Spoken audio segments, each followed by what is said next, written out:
көз жұмар алдында ол маған Тайтұтықтың орнын көрсетіп кетті. Мен мұнда сенің ойыңды білейін деп келдім.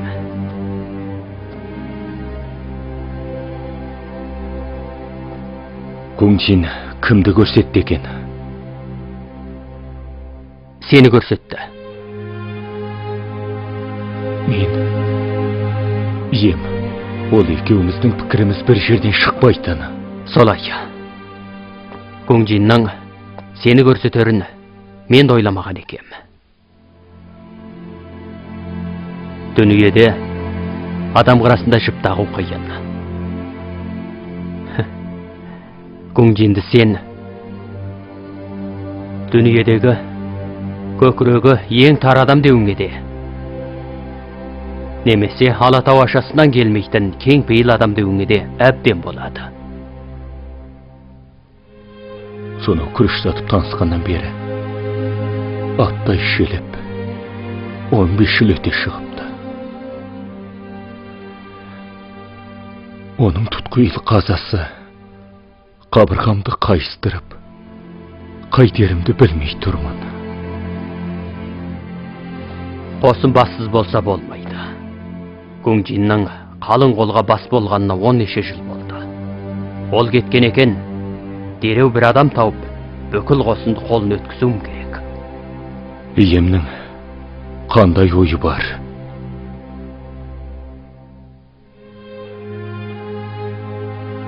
Білесің бе?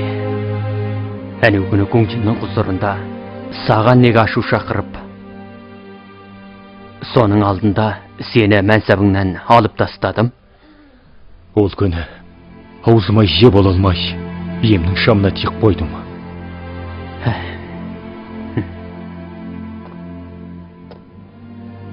Бірнеше ауыз сөзге тұлан тұтатын болсам, онда мен несіне ата мұратына мұрагерлік етіп, дәрия шығысын билеп төстеймін. Ол күні мен Гуңжинге ойын қойып бердім. Біріншіден, оның бетін жерге қаратпадым. Ал екіншіден, оны саған борыштар сезінсін дедім. Гуңжин өзім дегенге етінен ет кесіп беретін, жауының жолынан үзетін жан. Сенің оған үлкен жақсылығың өткен. Мен оны тағы саған борыштар сезіндірдім. Сонда ол Тайтұтықтық орнын саған қалдырады. Гуңжин санғұндардың ішіндегі шоқтықтысы. Тек сол көрсеткен Тайтұтық қана санғұндарды шаужайлай алады. Әсілі, осы себептен көрсеткен болдыңыз ғой. Менің бұл амалымда Шығыс Убектігінің ұлы істерінің қамы ғой. Ал қазір айналама көз салсам, осы міндеттің үдесінен тек сен ғана шыға аласың. Пақырыңызды тым көтермелеп жібердіңіз. Тек санғұндардың көбі Лүйміңді өзіне жақын тартады. Әмір белгіні мен өткізіп алсам, Лүйміңді қалай орналастырасыз? Бұған сен бас қатырма. Бұл не? Бұл Лүйміңнің маған жазған хаты. Ол бірінші болып Шығыс Убектігінде Тайтұтық орынға сені көрсетіпті.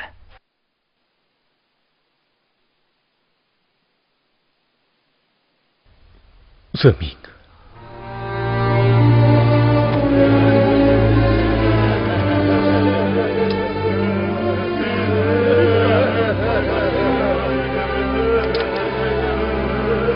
Гуңжин, Лусу аза тұтып келіп тұр. Гуңжин, сен мені өзіңе ең сырлас досың санап едің. Мен де бұл өмірімде өзіңді ең сырлас досыма балаушы едім. Әсілі, екеуміз қол ұстаса отырып, дәрия шығысын көркейтіп, қарағалықтың көзін ашпақ едік. Алайда, иеміздің соңынан кетеріңді кім ойлаған?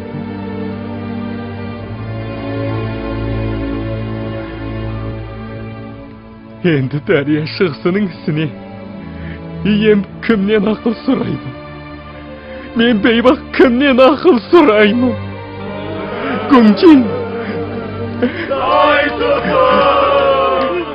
Ақтық демің шығарда, көзіңді жұмбай тәңірге қақарланып жаттың. Арманыңа жет алмай кеткеніңді білемін. Егер тәңірім лу судың жанына өзіңді ауыстырып алып қалуға көнетін болса, мың өліп, мың тірілсем де разы едім. Күңжин, Дария шығысы мен болмасам да қараң қалмас, бірақ сен болмасаң қайтып болады.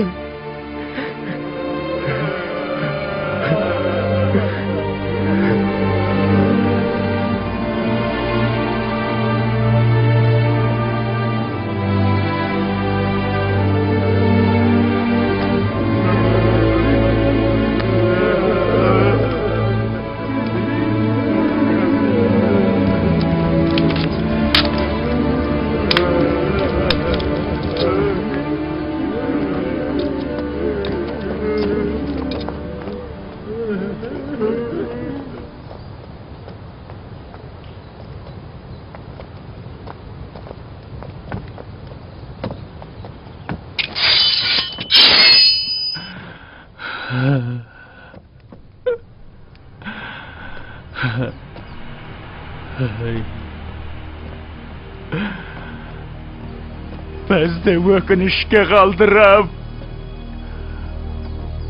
aramızdan asıqıp kettin. Bol dünyada endi seni köralmaspız. Kullu jahandı kümröntün koy. Hayran yer eslermay.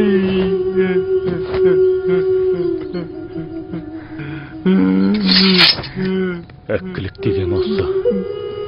Бір бекті білу үшін сөзсіз осында екі беткейлік керек. Табыттағы Күңжин тап осының кесірінен өлді.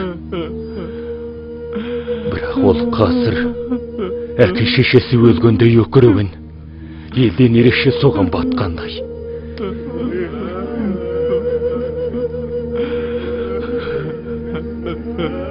Күңжин-ау, тәңір неткен қаты кезеді. Шаңырақ салар нар едің, жаралмаған жан едің.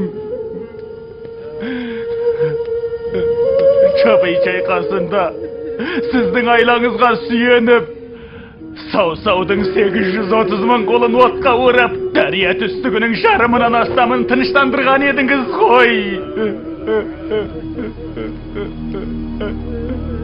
Сенен айырылып, тауымыз шағылып, діңгегіміз құлады.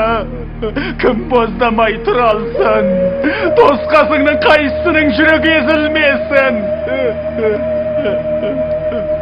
Күңжин-ау, қайғыдан қан жұттым ғой.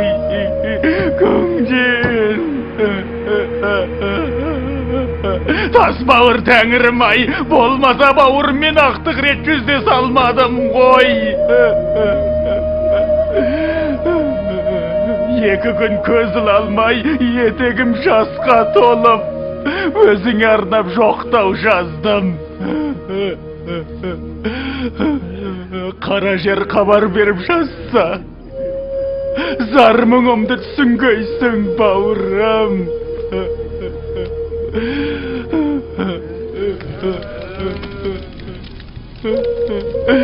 Қайран Күңжин есілер, қыршында кеттің жашынар. Мұндай келте ғұмырға еңіремей кім шыдар.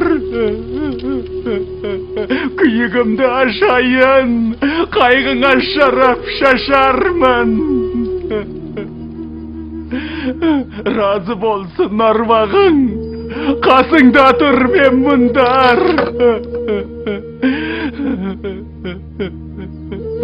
Жасыңнан тоқып білімді, биікке құлаш сермедің. 20'ға жетпей-ақ самұрықтай самғадың. Елгірге қып қаладың. Оңтүстіктің аумағын қайран бауырым-ай.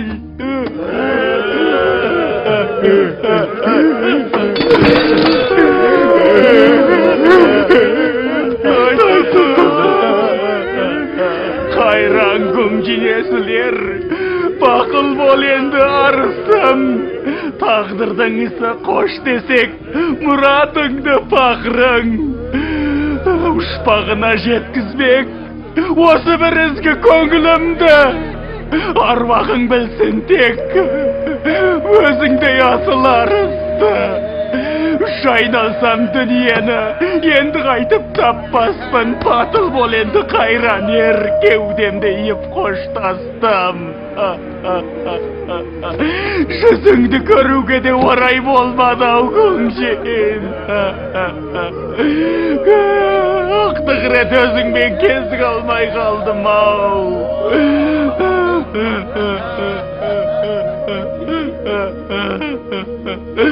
Күңжен. Өтер адам өтті.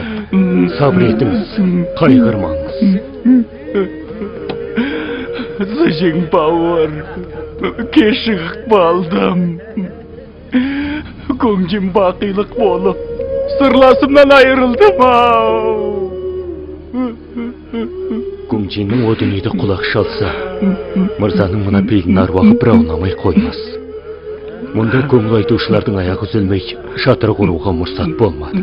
Пақырыңыздың қайғына барып дем алып астан ауыз тиіп отыра тұрыңыз. Қарбыластық саябырлаған соң, жата жастан әңгімелесе жатармыз. Зыжең, сен қазір тай тұтықсың, бүйсің, іске шалығы тимей ме? Менше, ағымыздан ақтарылып, бүкпесіз сырлассақ, әскер істеген сол емес пе, өзің айтшы. Айтқаның болсын. Эй! Әлгінде аузына келгенін көкіп тұрған кім? Шыбый шайқасы Жуйдың айласында алды деп кім айтады? Жуйды қайда қайда? Сау-сау соғыс қайықтан тіркемесі Жуй бекіністі қалай өртемек? Мына табытта жатқан көкірегі тар, ол іске ебі жоқ адам бір дәуірдің әйгілі саңғыны дегенімен талай соғыста оңбай жеңілді. Шыбый шайқасында оған ненің білесі? Ол мына мен Паңтыңның шынжыр қосақ айласының арқасы. Қайдан келген сотанақсың? Мұнда келіп оттап тұрғанын басыңды топшадым атайын ба? Оның арақ ішіп әулекленіп тұрғанын көрмедің бе? Қуып жіберіңдер. Келіңдер, қуып шығыңдар! Ләппәй! Ей, бұларыңға айткендерің, қалай деген мен көңіл айта келіп тұрмын ғой. Бір ұртта марақтарың жоқ па сендердің? Сендер жеңілдіңдер. Қонақ күте білмеген адам, қонақты тани білмеген адам жеңілет! Жеңілет! Сөзсіз жеңілет! Зыжың бауыр, маған қарайламай-ақ қой. Мен қайта берейін. Рахмет мырза, шығарып сала алмадым.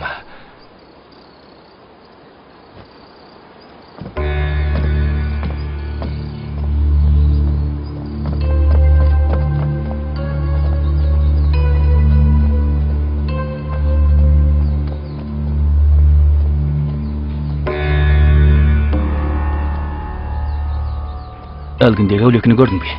Кетіп қалды. Оның ізіне түс. Тұрағын тапқан соң маған хабарла. Әміріңізге құлдық.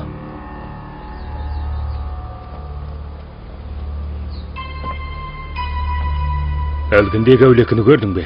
Аты Паңтың қосалқаты Шүйен. Көрдім. Тай тұттың ойы басын кесіп тасаттық қыламыз ба? Албат сөйлеме. Ол әлемге мәшһүр талант иесі. Әулие төбесін көрсетіп біз қалдырмайды. Оны сабылы біз деді қашан. Сен оған еріп отыр да, қонақ орнын тапқан соң, дереу маған хабарла. Әміріңізге құлдық.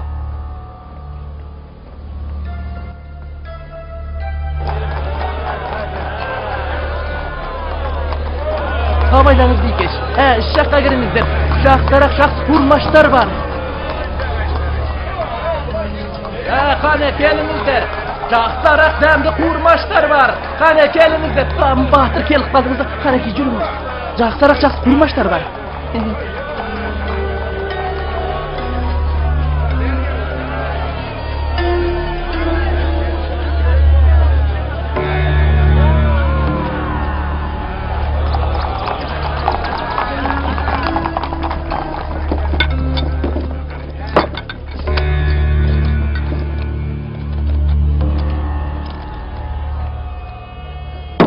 Қожайын!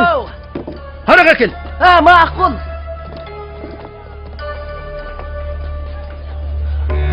Арақ келді.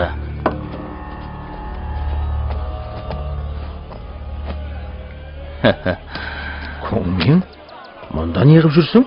Шүйен, кескпегелі көп болыпты. Бүгін мас болған шейік. Көңмен, жүрегің қапта екен, ә? Көңжиннің басын жұтқаның жетпегендей тағы көңіл айтып келіпсің ғой, а? Әркімнің өз қожасы болады. Үйтпей амалым жоқ. Шынымды айтсам, Чжу Гуңжинді басыма көтеруші едім.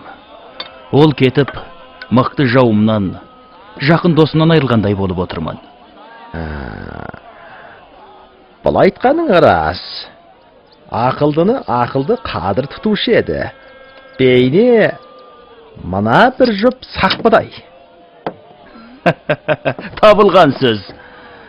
Көңмен, Гуңжиннан тағы өзге қадір тұтатын ақылдыдан кімің бар? Қарсы алдымда біреу отырмай ма? Сен өз мені айтып отырсың ба? Көреген екенсің. 10 жыл өтті. Қадырыңызды бұлдап қайда кеттіңіз? 10 жыл неге тұрады? Мен туада бағзыр болсам да, мал танитын көз таппадым. 30 жыл өтсе де бәрібір. Адам ғұмырында 30 жылдан нешеу бар дейсіз? Шүйен, болмаса Жинжуға кел. Ем қазіргі хан ағасы, қалқына мейірлі, арман асқақ, қолында сығай жасағы бар. Оған еріп патша өлетін демесеңіз, айыңыз оңынан туады. Леубей болу ғой болады. Бірақ немене?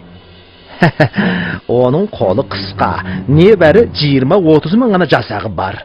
Мен деген базарды орнымен көшіретін қалтал тұрсам. Әй, болды. Бұларды қоңшытпай-ақ қояйын. Қане арақ ішейік. Шүйен, менің ем. Көмең. Енді қоңырста берсең, мен кетіп қалам. Арақ ішейік. Мақыл.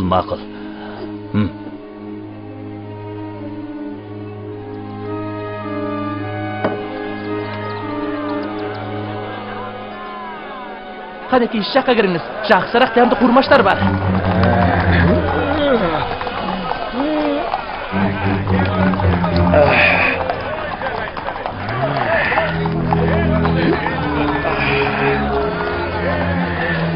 Шүйен!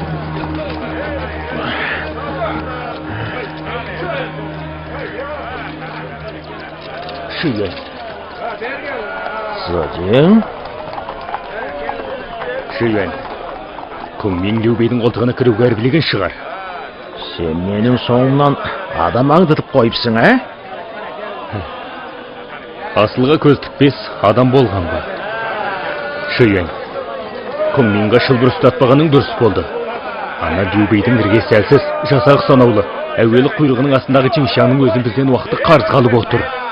Жүр, маған лес, еме ертіп ақ барайын.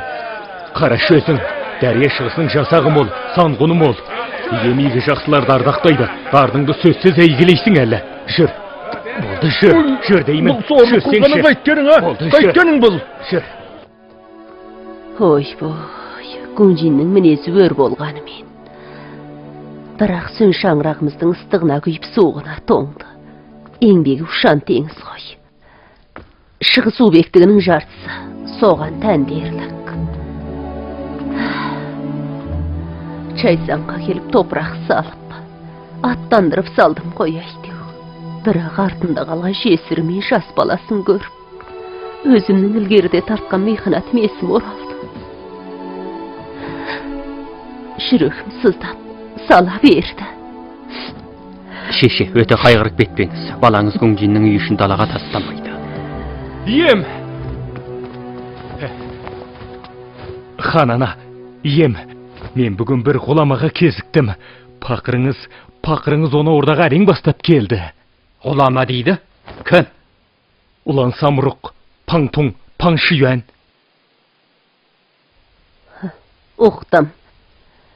Әлгіндегі Күңжиннің табытының алдына келіп, аузына келгенін көкіген әлге салаң ба?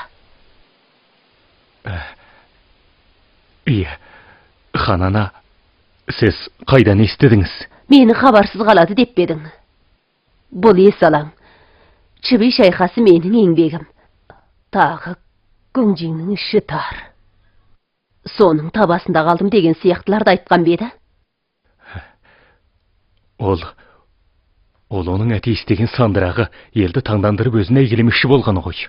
Оны мен қақым жоқ. Күңжин шығыс убектігінің тұтқасы болған. Пак Памелияның оны масқаралауы шығыс убектігін масқаралағаны ғой. Қанша дәнішпен болса да керегі жоқ. Алгеуде орға құламай қоймайды.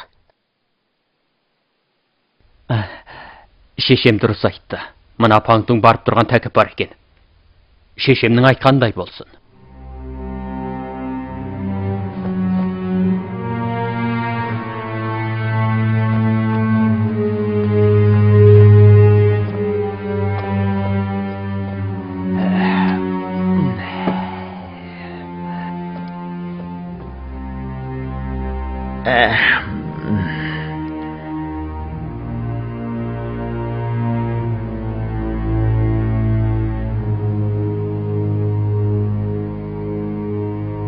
Немені? Убегім менімен кездеспеймін дей ме?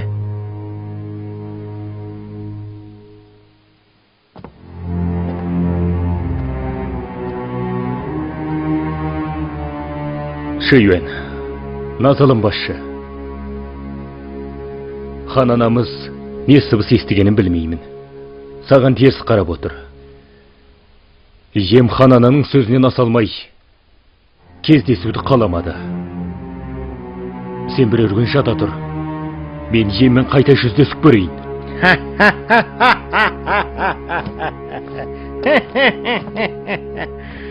Ай, Фрай, дәрия шығысы шынында дәулеті тасыған кеудесі астам елекен. Заден, сен маған убегі дәнішпан санады. Төбесінен көтертемеп бедің. Мен өз аяғымен есігін іздеп келсем де, кездеспей қой демес пе. Өзім шынымды айтсам, Азазалдың арақ ішіп алып Күңжинді сыбағаным, шынында убегінің тамырын ұстағаным еді. Мен Паңтұң қанат жайсам, алты қабат аспанға самғайтын самұрық тұрсам, убегінің жұтырықтай тар кеудесіне қайтып сия қояды екенмін. Біз осы арада қоштасайық. Ай, Шүйен, тұра тұршы. Шүйен, еммен Күңжиннің көңілі жаққан. Ол қазір қаралы болып отырмай ма? 2 күн уақыт берші. Қайта барып айтып көрейін, ем сөзсіз мырзаның қадіріне жететін болады. Заден, өзің ойлап көрші. Қайсы бір құстың бір бұтаққа 2 күн қонақтағанын көрбедің? Мен оның қасында самұрық тұрсам. Шүйен! Шүйен!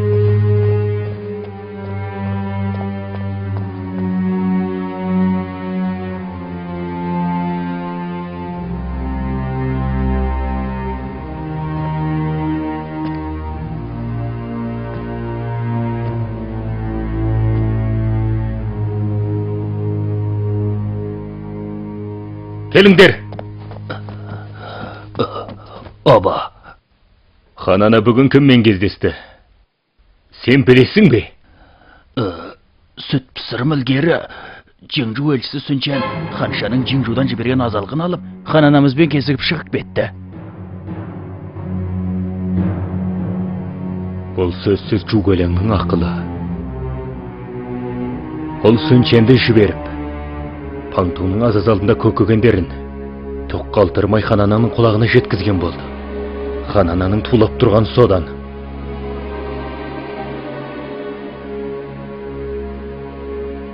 Паңтұңнан көз жазбайық деп жүргенде, Сүнчен орғазып өлгіріпті. Не деген шексүрін еді? Адам жіберіп паңтоңды айналдыра тұрыңдар, одан айрылып қалмайық. Өміріңізге құлдық. Өйтпегенде әлемдегі данышпан шынымен Любейдің уысына түседі.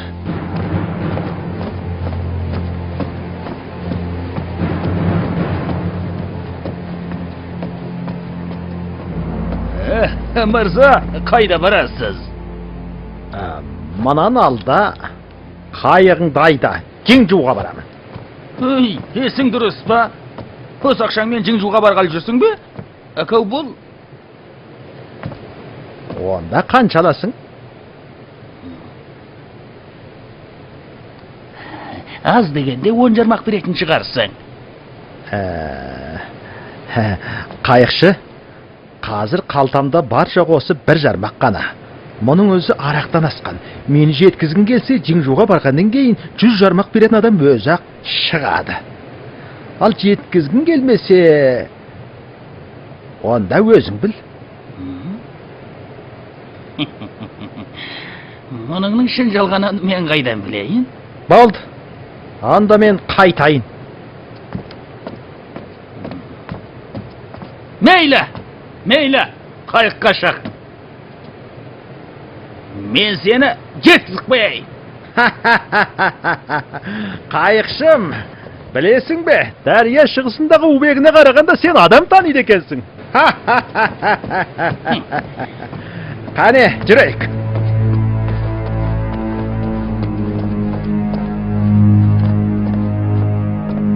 Аба, мәлімет аба, қонақ жайдан таба алмадық. Болмаса көбірек адам бастап барып, қамал сыртынан іздеп көреміз бе? Қажеті жоқ. Паңтоң арамыздағы самұрық. Самұрық қанатын жайса, самғамай тұрсын ба? Оны кім таба алсын?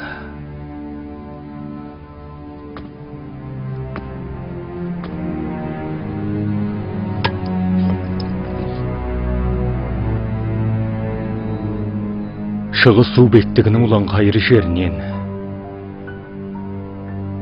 оған қонақтар кереге бұтақ шықпағаны өкініштақ.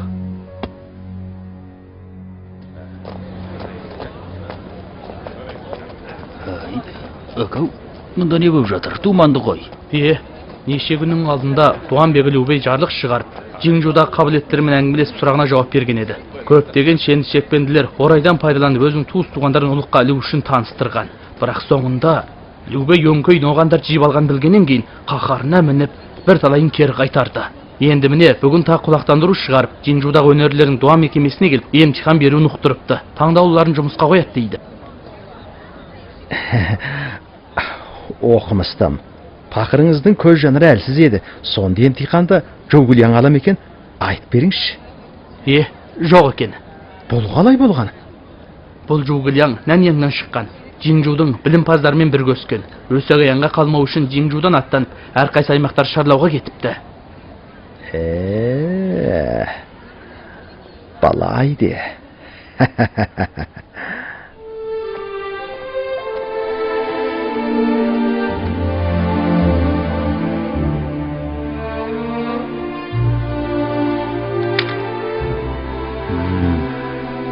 Мана мақалалардың бәрін оқып шықтым. Лонгуаңның жазған мақаласы өрел екен. Шақыршы шоловайны. Ләппәй. Лонгуаң кірсін! Лонгуаң кірсін! Қанекей, мархаба.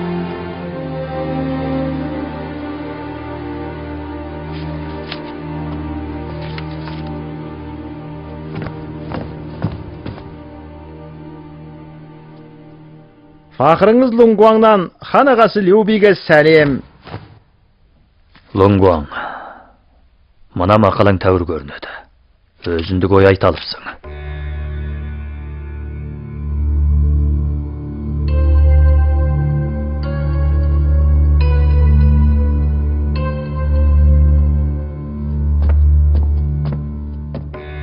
Емне бирасыз?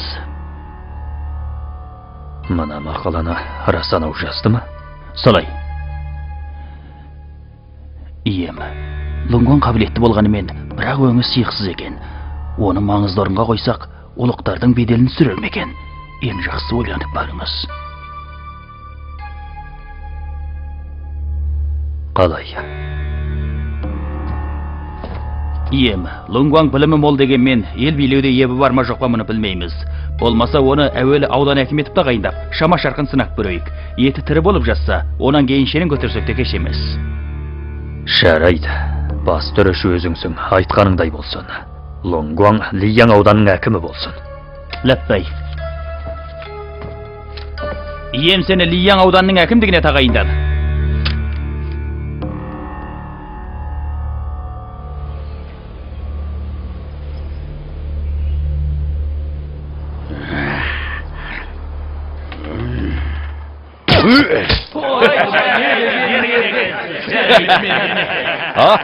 Аға! Ием, садағын өріміз келмеді екен. Саңғындарым қолынан қару тастамаса, оқымысты уәзірлерім елісінен басалмаса, әлем сонда тыныш болмақ. Әй, Қоңеу, өткенде сараланған оқымыстылар түгелдей мәнсапқа отырып болды ма? Жарлық толық түсті. Оқымыстыларды әр ауданға мәнсапқа жібердік. Көбі жақсы деп жатыр. Тек әлгі Лунгван ғана... Лунгван? О, есіме түсті. Әлгі мақаласы жақсы сыйықсыз таланып па? Иә, дәл сол. Оған не болды? Ол Лияң ауданына барған соң елсін қайрық бойып, күні-түні арақ ішіп, өз көңілін көтерумен болып, астық, ақша даудамайға қарамапты. Аймақ пен аудан ұлықтары наразы болып жатыр. Бұл оқу соққан біздің жарғыға жүгінбейін деген екен. Аға, Лияң ауданына мені жіберіңіз. Нақыр сұлықты тектеп берейін. Сен барасың ба? Мен жарамайым ба? Баяғыда дуылда менен қамшы жеген. Осындай ұлықтарды иттің етінен жек көремін. Болды. Сен бармай-ақ қой. Аға, әлгіндегі қалжыңдақ адам ғой. Бұл жолы Лиянға барып жатсам, әсте дөрекілік істемеймін. Бекіністе омалып ішім пісіп кетті. Сыртқа шығып, сейлеп келейін. Жарайды. Баратын болсаң, аусарлық істеме. Иә. Сөнчен, сен бірге бар. Сөнченнің айтқаннан шықпа. Иә. Ләппәй. Жөндөр. Лаузын, үстімдегі ұлық кемілі қарашы. Ұлыққа ұқсақ қараппын ба? Қанша қарасам да парық жоқ сияқты. Бірақ дейсің бе? Не болды? Мұна қос қолыңа қарашы. Егер онымен қалам тербер болсаң, сол қаламның өзі қандай дәу болар еді. Мұндай дәу қаламмен бір дана үкімен арыз жазуға да өгіздің терісіндей қағаз қажет шығар, солай ма? Қаматтандай қолымен қалам тербеуім рас қиын. Бірақ ұстау ғой, әжептәуір жақсы ұстаймын. Бірақ Лаусын, мені ақымақ қылып келе жатқан жоқсың ба? Басқыншыл оқымыстым.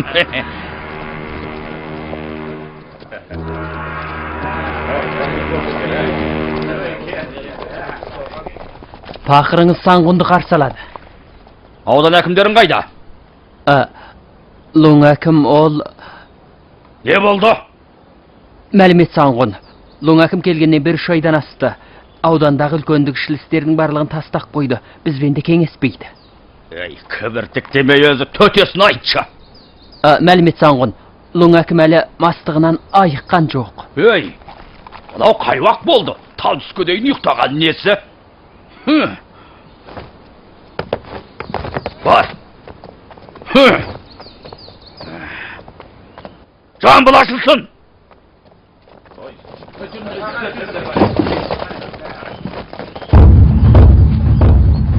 Жамбыл ашылды. Әлгінде барабан соққан кімей? Мен.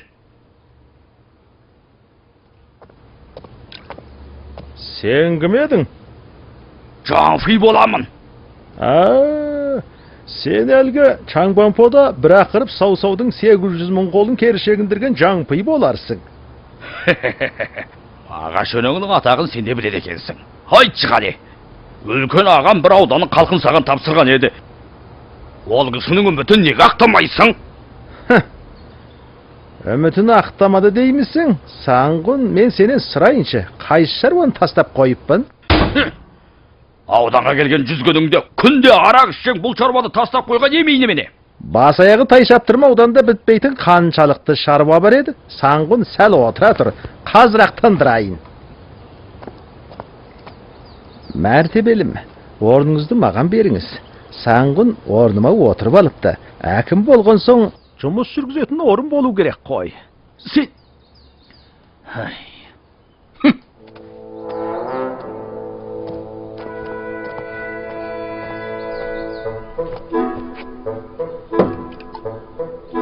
Әкеліңдер! Қандай шаруаларың болса да, айтыңдар! Тез-тез барлығын алып келіңдер. Мынау аймақтың еңбек салығын жинау құлақтандыруы.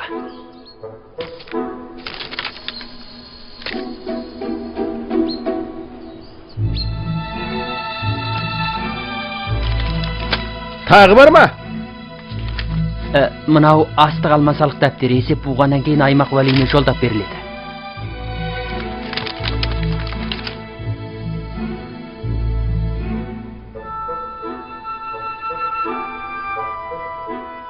Сонда жиыны қанша болды? 127.460 ағаш. Қате! Жиыны 127.537 ағаш. Олай емес шығар? Олай емес деуін? Онда есептегішпен жақсырақ есептеп шығыңдар. Есептеп шығыңдар. Тез бол. Тез болыңдар.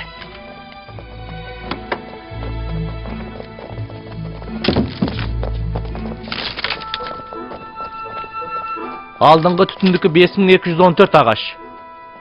Орта түтіндікі 6520 ағашта 4 чың.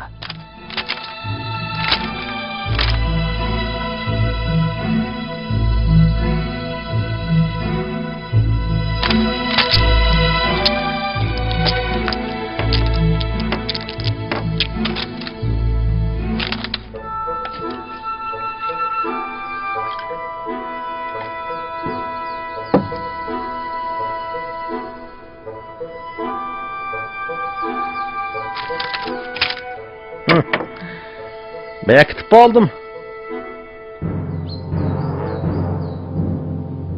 Жүзгінді қатынасты жарты күнде бекітіп болдың ба? Бұның несі қиын екен?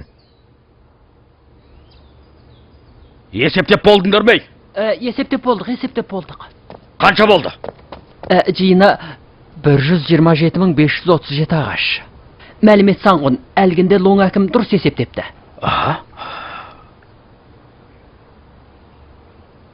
Немене? Тау төбе есепті. Бір көріп есептей салдың ба? Сау, сыншуан, ашсам алақанымда, жұмсам жұтырғымда тұрғанда, тоқымдай ауданның тобықтай жұмысы маған неге тұрмақ? Мырза, дарынды екенсіз. Үйді әдепсіздік істеді. Мырза, менімен бірге Чиңжуға қайтып, еме жолығыңыз. Қажеті жоқ. Еркін жүріп үйреніп кетіппін. Бұл арада 100 күн маталдым, әптен зеріктім. Кетей. Тоқта! Кетемін? Егер сіз кетіп қалсаңыз, онда мен ағама не деп айтамын? Келіңдер! Бармыз! Мына жамбылға бірде-бір адам кіріп шықпасын. Ләппей! Сен? Сүнаба! Менімен бірге Чиңжуға барып, еме қабарлаңыз. Мақыл. Біз кеттік.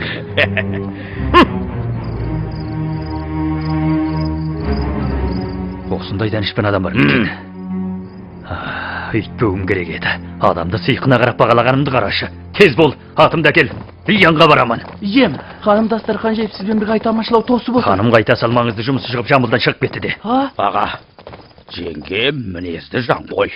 Айды тамашалап алып, соның соң барсаңыз да болады. Ой, айды жылына неше рет тамашалайсың ғой. Мұндай ғұламадан айырылып қалсақ қайдан табамыз? Тез жүр. Ем!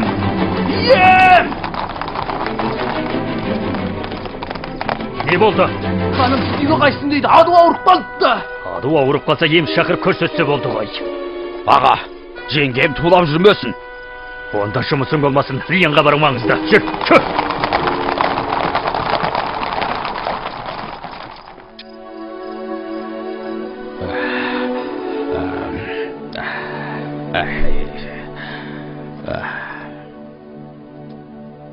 Ay, ben çöldep kettim. Tezirek mаған arağa kel. Maqul.